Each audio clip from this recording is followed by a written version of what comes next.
ఇక్కడ చిల్లీ ఉన్నాయి ఇవి కూడా.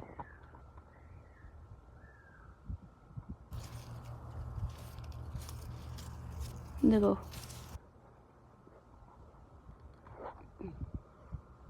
పెట్టు ప్లేట్లోకి.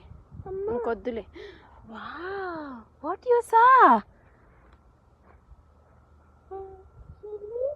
It's not a chilli, it's